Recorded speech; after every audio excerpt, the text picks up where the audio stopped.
Ya, assalamualaikum warahmatullahi wabarakatuh. Perkenalkan, saya M. Raffi Prasetya Siregar dengan nomor NIM 3322100054 dari kelas TL22C1 Universitas Pelita Bangsa. Kali ini saya akan membagikan materi mengenai ekologi dan hubungannya dengan lingkungan. Setiap makhluk hidup seperti manusia, hewan, dan tumbuhan memiliki hubungan erat yang tidak bisa dilepaskan. Hubungan ini terjalin secara alami dan sering disebut dengan istilah ekologi. Dalam materi pembelajaran biologi, ekologi adalah ilmu yang mempelajari hubungan timbal balik antara makhluk hidup dengan lingkungannya. Penerapan ekologi bisa kita temukan dalam kehidupan sehari-hari. Contoh sederhananya yaitu aktivitas yang dilakukan oleh petani saat menggarap lahan sawahnya. Pada kasus ini, petani akan menaburkan pupuk kompos dan pupuk lainnya agar tanaman padi dapat tumbuh dengan baik.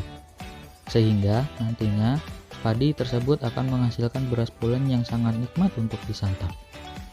Hubungan ekologi pada contoh di atas melibatkan makhluk hidup, yaitu petani dan tanaman padi. Sementara lingkungannya berupa tanah, air, unsur hara, dan sebagainya. Ekologi punya peranan penting dalam berbagai aspek kehidupan manusia, sebab ruang lingkupnya meliputi populasi sampai ekosistem. Ekologi adalah ilmu yang mengulas tentang semua unsur dalam lingkungan, termasuk di dalamnya yaitu organisme dan ekosistem. Ruang lingkup ekologi dapat dilihat dari spektrum biologi. Konsep dari ekologi sendiri merupakan hubungan keterkaitan dan ketergantungan antara seluruh komponen. Ekosistem harus dipertahankan dalam kondisi yang stabil dan seimbang, atau homeostatis. Homeostatis adalah kecenderungan sistem biologi untuk menahan perubahan dan selalu berada dalam keseimbangan.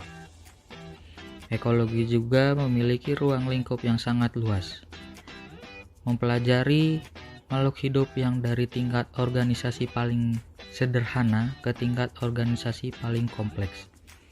Yang pertama ada molekul. Molekul merupakan sekumpulan unsur-unsur yang membentuk suatu senyawa kimia. Lalu ada organisme.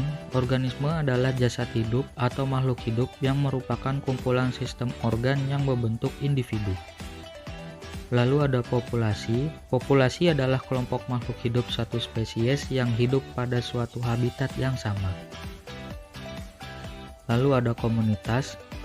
Adalah sekumpulan populasi berbagai spesies makhluk hidup yang saling berinteraksi dan menempati lingkungan yang sama.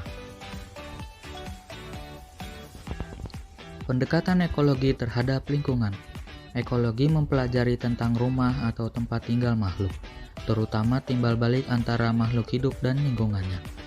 Makhluk hidup dalam organisasinya memiliki spektrum biologi, yaitu protoplasma, sel jaringan, organ, sistem organ, organisme, spesies, populasi, komunitas, ekosistem, dan biosfer. Komponen ekologi dapat dikelompokkan menjadi 5 bagian, yaitu bahan, energi, ruang, waktu, dan diversity.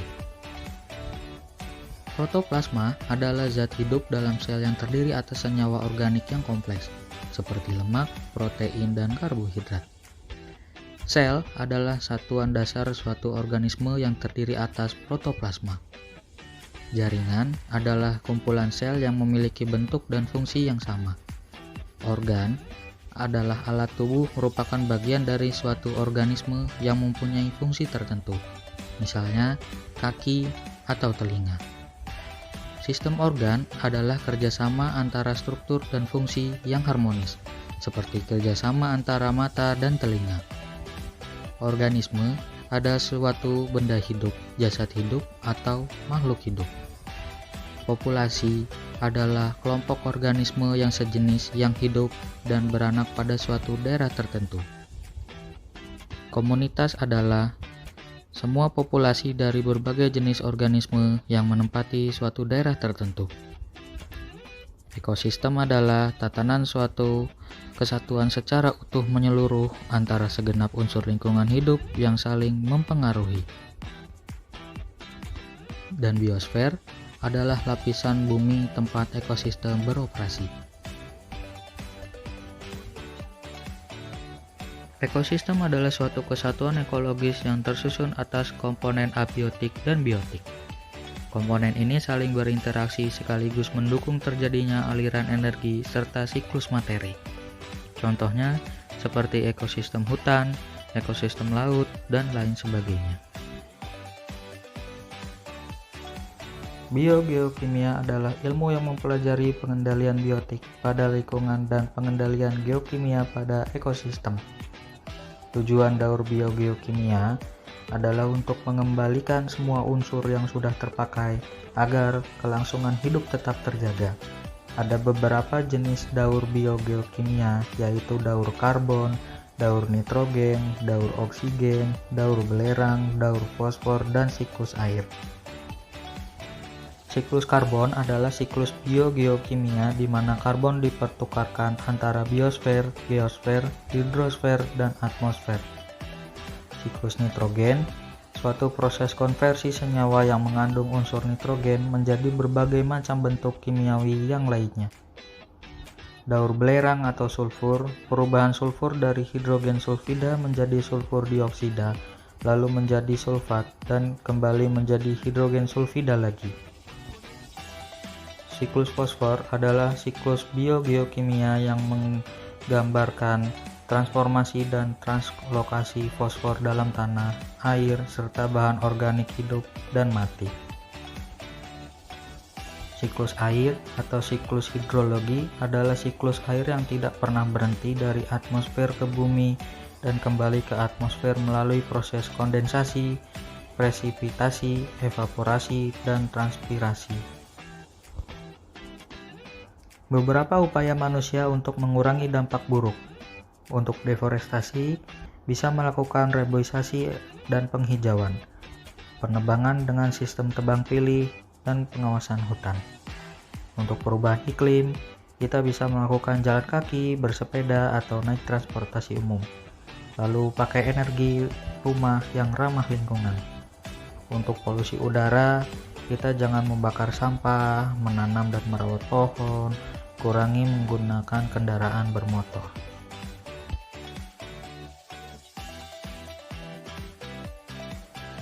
Hubungan ekologi dengan lingkungan. Munculnya ekologi ini tentunya sangat membantu proses pelestarian lingkungan.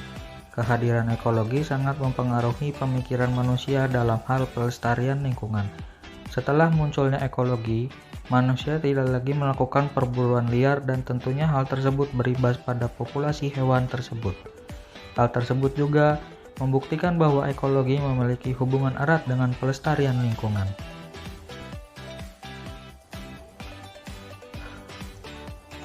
Analisis tentang ekologi berarti fokus pada organisme, komunitas, populasi, ekosistem, dan biosfer.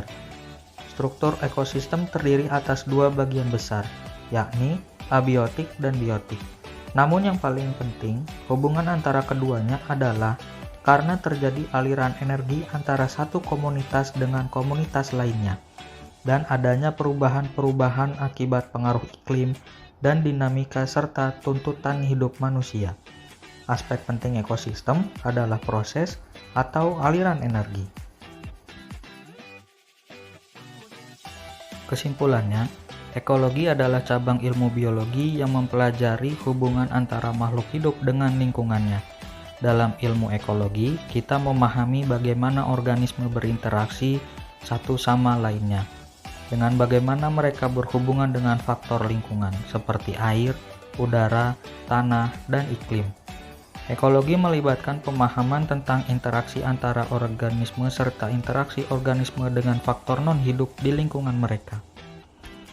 Manfaat yang sangat berdampak pada kehidupan manusia, yang pertama adalah mengetahui keanekaragaman hayati dan mengenal perilaku makhluk hidup. Lalu mengetahui peran manusia di dalam lingkungannya, memetakan konsumsi pangan, mengetahui dan mencari solusi dari masalah kesehatan, pertanian, hingga sektor energi.